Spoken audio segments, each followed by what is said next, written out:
Se você ainda tem dúvida ou receio de fazer a leitura ou a elaboração de um projeto por causa da simbologia, neste vídeo eu separei algumas representações e símbolos de projetos que vão te ajudar a amadurecer essa sua capacidade técnica.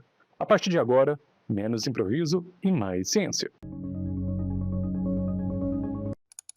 Olá, seja muito bem-vindo ao canal Estruturas BIM. Sou o engenheiro e professor Pedro Rodrigues. Pessoal, nessa primeira parte nós vamos analisar as representações de projeto e símbolos voltado ao concreto. Nessa primeira representação nós temos a categoria pilar. Esta seção acaba definindo como os pilares, as vigas são representadas graficamente nas plantas de forma estrutural, indicando seu comportamento físico ao longo dos pavimentos e transições arquitetônicas. Quando nós temos essa simbologia, acaba representando cinta ou viga, que é essa linha contínua externa e esse traço ponto interno. Uma explicação é que nós representamos o padrão para delimitar as bordas e os eixos de vigas convencionais ou cinta de amarração. Mas Pedro, onde nós aplicamos isso em projeto?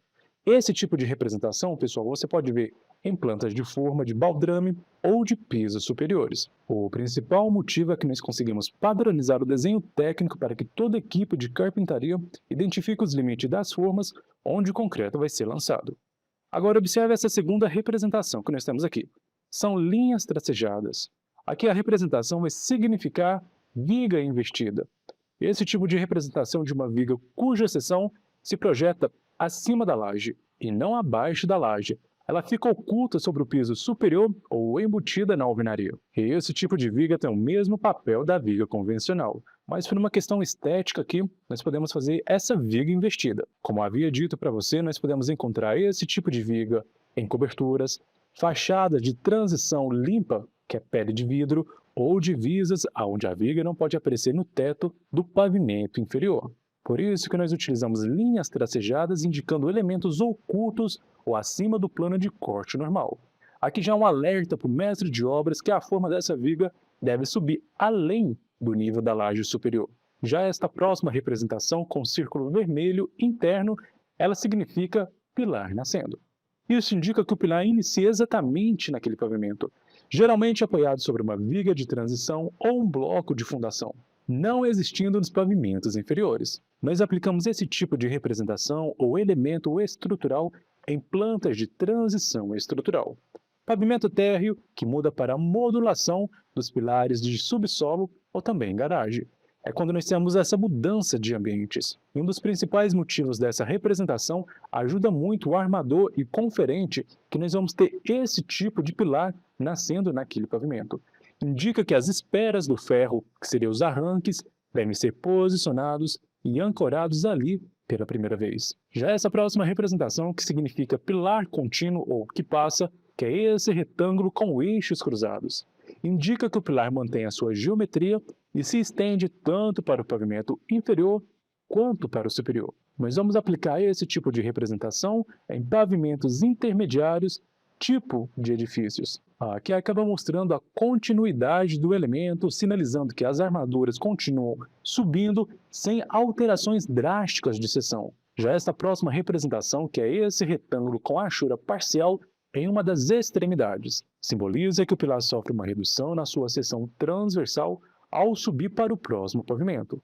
Embaixo ele estava com 30, porém quando subiu aquele pilar, ele diminuiu a sua seção para 20 centímetros. Apenas um exemplo. Em prédios altos, onde a carga diminui nos andares superiores, permitindo redução do tamanho do pilar para garantir espaço arquitetônico. Essa é uma das principais justificativas que nós podemos encontrar em projetos, essa utilização de simbologia. Isso acaba orientando os carpinteiros a recuarem as formas e os armadores a redobrarem e ajustarem as barras de aço para a nova dimensão reduzida. Para fechar essa lógica de pilares aqui, nós temos o pilar que morre, que ele vai ser simbolizado por um retângulo totalmente preenchido de preto. Isso acaba indicando que termina naquele nível de pavimento, não continuando para os andares superiores. Nós podemos aplicar no último pavimento onde aquele pilar é necessário, e isso acaba avisando a equipe para não deixar barras de aço de espera saindo da laje, realizando o correto ancoramento final da armadura dentro da viga ou da laje de coroamento. A título de curiosidade, a representação de muro de arrimo, nós temos retangular achurado em diagonal. Representações de parede de concreto destinadas a conter empuxos de terra. E nós aplicamos isso em projetos em subsolos, corte de aterro em declive ou aclive e estruturas de contenções periféricas. Com o motivo de uso é que diferencia uma parede puramente divisória, que seria a alvenaria, de uma estrutura de concreto robusta para projetar suportar pressões hidrostáticas e também do solo. Pessoal, agora vamos falar aqui um pouquinho das representações de vigas.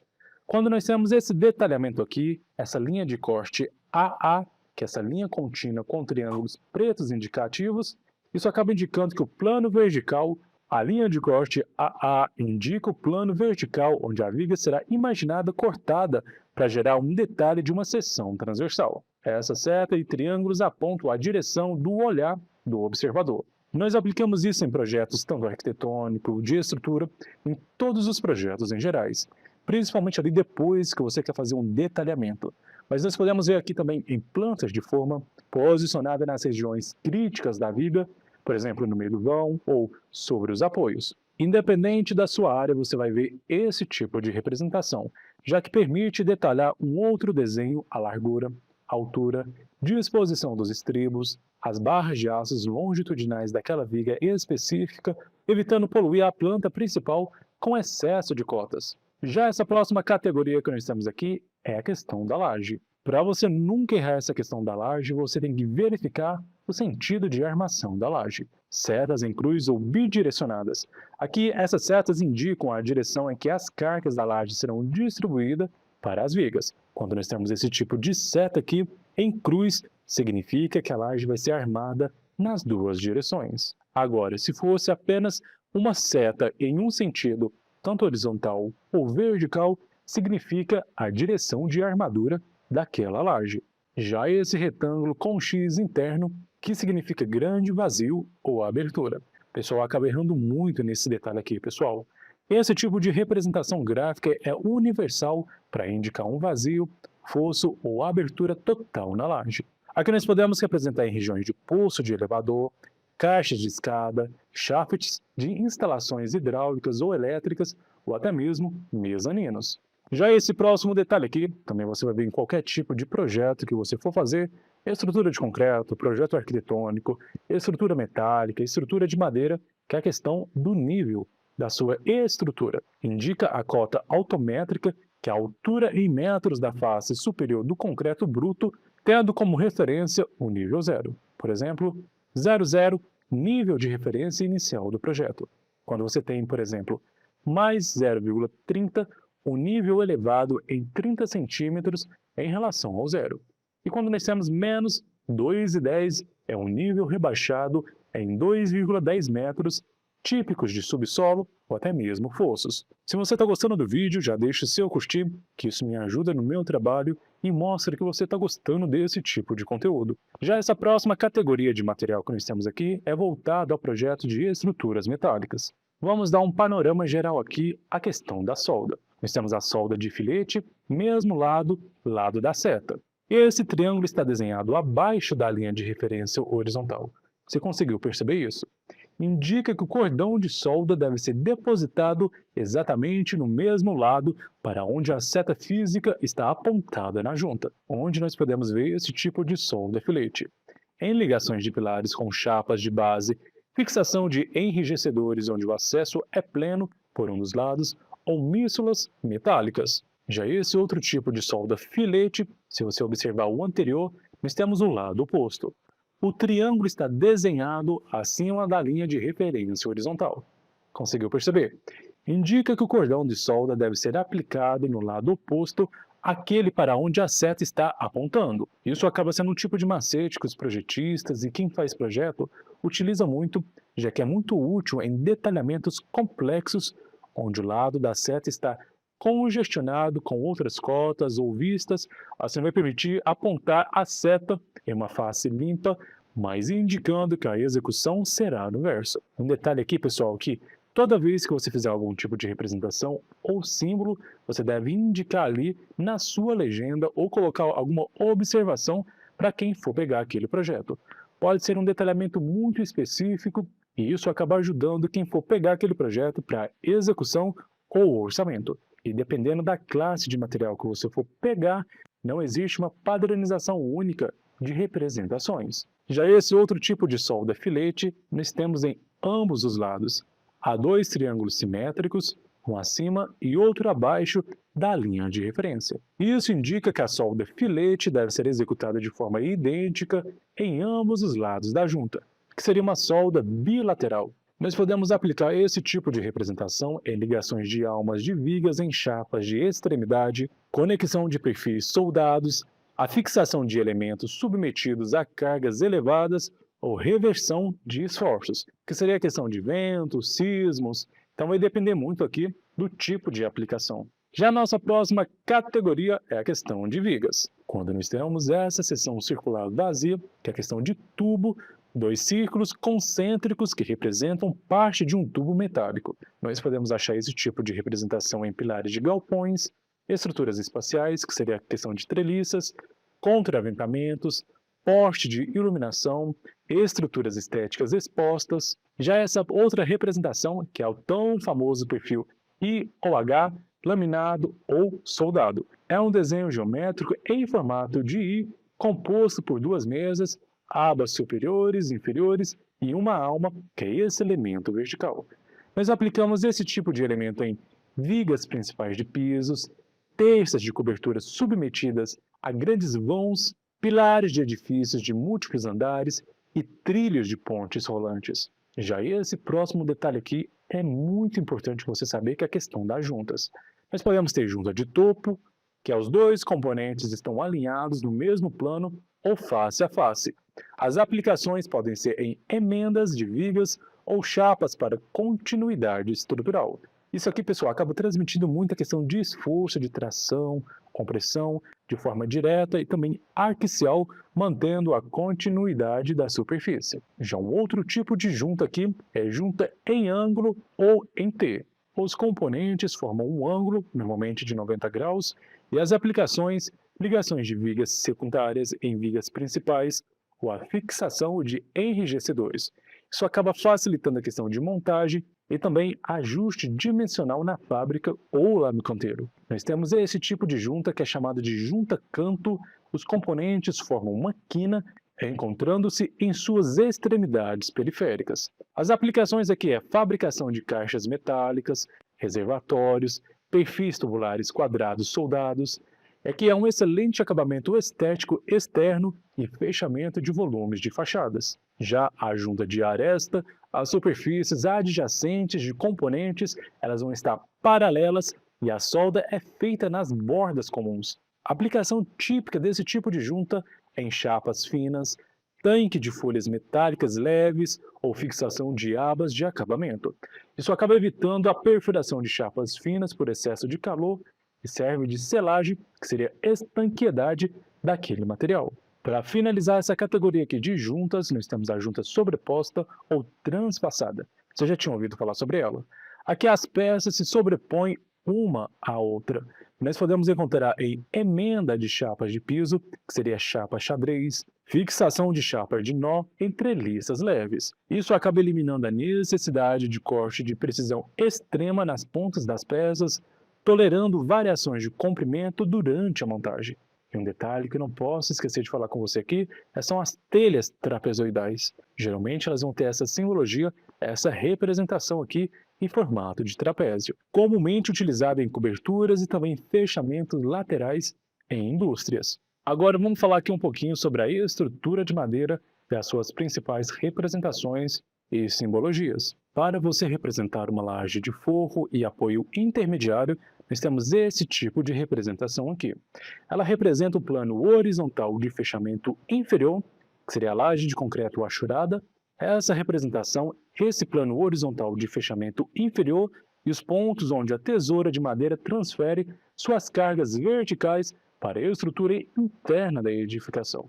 Se você observar aqui, nós temos esses apoios aqui do nosso telhado, que seriam esses apoios intermediários, que é uma peça de madeira que nós temos ali para fazer o apoio da nossa treliça. Aqui nós temos vários detalhes que você precisa compreender. Nós temos a laje de concreto, aqui nós temos uma vista transversal do nosso telhado, nós temos as paredes laterais aqui, nós temos a calha simbolizando o seu posicionamento no telhado, nós temos as ripas e as terças. Vamos falar um pouquinho desses elementos que nós temos aqui. Nós temos ripas e ripa dupla. As ripas são elementos longitudinais de madeiras que elas vão ser fixadas perpendicularmente sobre os caibros. Aqui no canal nós temos vários vídeos onde eu te explico cada elemento de um telhado. Se você ainda não sabe quais são esses elementos, depois dê uma conferida. Já a ripa dupla ou sarrafo de beiral é a primeira peça colocada na extremidade inferior do vertente, que seria o beiral, possuindo uma altura maior, geralmente o dobro da ripa comum. Nós aplicamos esse tipo de detalhamento no plano de cobertura e também de seções ampliadas do beiral. As ripas servem de apoio direto e de encaixe mecânico para as telhas cerâmicas ou de concreto. Já o uso da ripa dupla no beiral é obrigatório para compensar a ausência de uma telha sobreposta abaixo da primeira fiada. Assim nós vamos manter a inclinação e o alinhamento visual de todo o telhado perfeitamente uniforme. Já esse próximo detalhamento aqui da calha do beiral, testeira e forro e moldura, ou tabeira, nós temos essas representações, que são elementos de acabamento, captação de água e fechamento do beiral. A testeira ou testeira de madeira protege as pontas dos caibros, o forro faz o fechamento horizontal ou inclinado inferior e a moldura e tabeira arrematada é o encontro do forro com a parede. E a calha recolhe, como dito para você, essa água pluvial. Já essa representação de achura aqui você vai utilizar basicamente em todos os projetos. Quando nós temos essa achura aqui, esse primeiro triângulo com alguns pontinhos, significa que aquele material é um concreto. Já essa próxima achura aqui significa madeira em vista, que é linhas horizontais finas e irregulares, que são linhas horizontais finas e irregulares. Representam a textura de réguas ou pranchas de madeiras vista de frente ou corte longitudinal.